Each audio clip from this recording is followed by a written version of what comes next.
on to I just like to add on to what Rick said. I also am in my community. I give back and I serve on several community fund boards, and I also belong to a networking group, and it's amazing, 1 or 2 lunches a month, the business it can bring you by being out in that community. Again, it's belly to belly.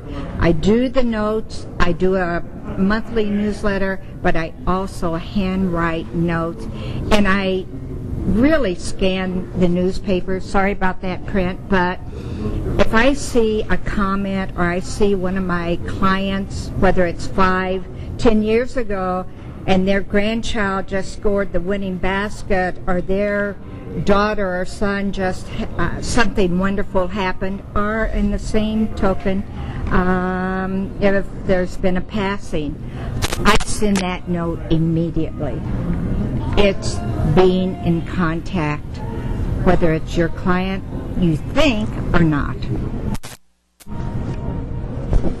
I think that doing multiple web important.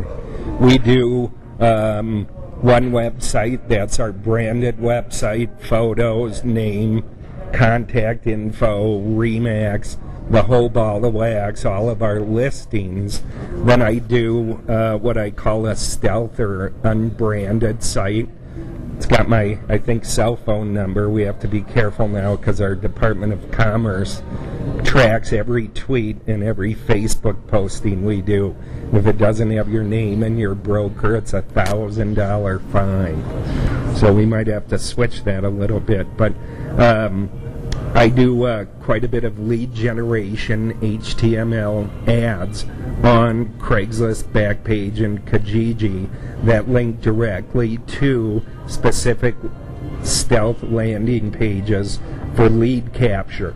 So if they want the best foreclosure deals in Minneapolis or bargain lakefront homes or whatever it is, they go to that specific page.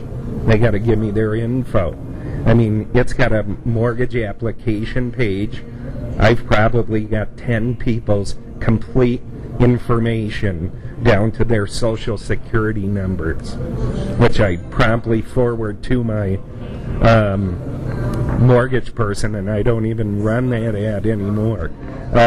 We also do now a specific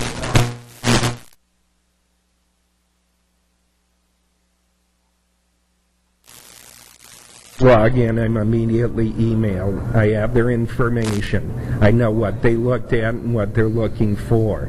We contact them right away, and then we see every time that I know if they've logged in 100 times, and I know everything they've seen. We have another way you can do that. Most MLSs, most agents have an account listing book.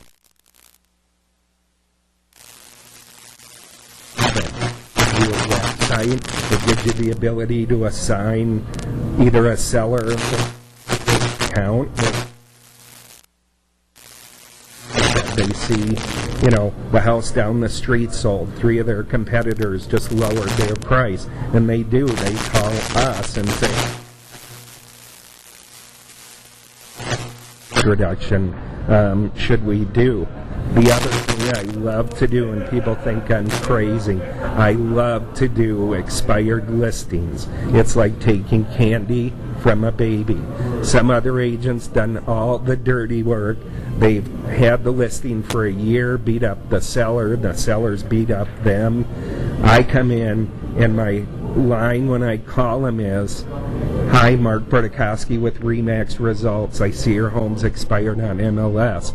I'm wondering if you're going to be interviewing any new agents for the job of selling your home." Wouldn't believe how many people went, "Wow, interesting concept." And you show up, and we have a personalized marketing plan. We have, dedicated times and reports they get on a structured weekly basis. They're really open to pricing it right.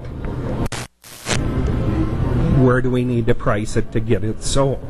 And I'm sometimes shocked myself seeing what they had it listed at, what we think they should list it at, and they're like, okay, is that what it's going to take? So, and I use a product called Red Apple. Bucks a month, but you just put in, the areas you want, price ranges, types of property. I shouldn't tell you to. But it pulls up the old listing. It pulls up tax information, phone numbers. So you have everything there. And it verifies each day that it's still expired or it's relisted or whatever. That's $60 a month you can spend. A couple of things. One is I put every seller on a search. I've learned that sellers always pick out the house that comes higher than theirs per square foot, and they say, see, we're lower than they are. So what I do is I put their square footage plus and their price and their price minus. So that comes up, automatic search, is bigger and cheaper. So that is not the what and less expensive. The other thing, still have client parties and even kind of make people to bring a dish, come up to eat.